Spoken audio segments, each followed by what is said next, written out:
హైదరాబాద్లో వర్షం జనజీవనాన్ని స్తంభింపచేసింది. ఈదురుగాలులకు నగరవాసులు వణికిపోయారు. ఎల్బీ స్టేడియంలో ఫ్లడ్ లైట్ టవర్ విరిగిపడి ఒకరు మృతి చెందగా, చాదర్ఘాట్లో రేకుల షెడ్డు కూలి 5 ఏళ్ల బాలుడు చనిపోయాడు.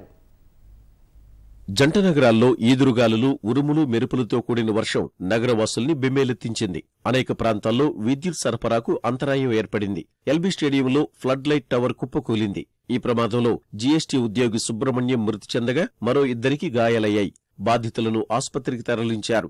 4 కార్లు ధ్వంసమయ్యాయి. ఘటనా స్థలిని మంత్రి శ్రీనివాస్ గౌడ్, జీహెచ్ఎంసీ కమిషనర్ దానకిషోర్ పరిశీలించారు. ఎల్బీ స్టేడియంలో సహాయక చర్యలు చేపట్టాలని ఎన్డీఆర్ఎఫ్ బృందాలను దానకిషోర్ ఆదేశించారు.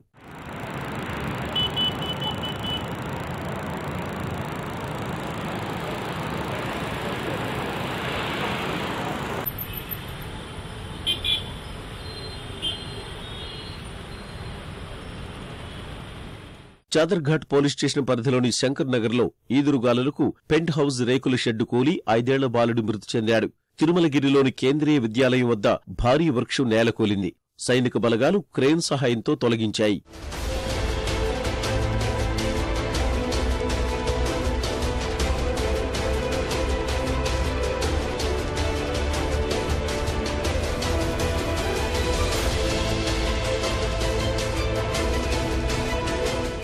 ఎన్టీఆర్ స్టేడియంలో ఏర్పాటు చేసిన summer mega Utsav sale shed రేకులు భారీ ఈదురుగాలులకు ఎగిరిపోయాయి. ప్రమాదంలో ఎలాంటి ప్రాణ నష్టం జరగలేదు.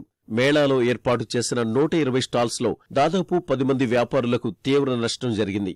ప్రధానంగా మట్టి పాత్రల ప్రదర్శన కౌంటర్లు పూర్తిగా ధ్వంసమయ్యాయి. కవాడిగూడలో ఈదురుగాలులకు చెట్టు విరిగి విద్యుత్ తీగలపై పడింది. దీంతో ఒక్కసారిగా మంటలు ఎగసిపడ్డాయి.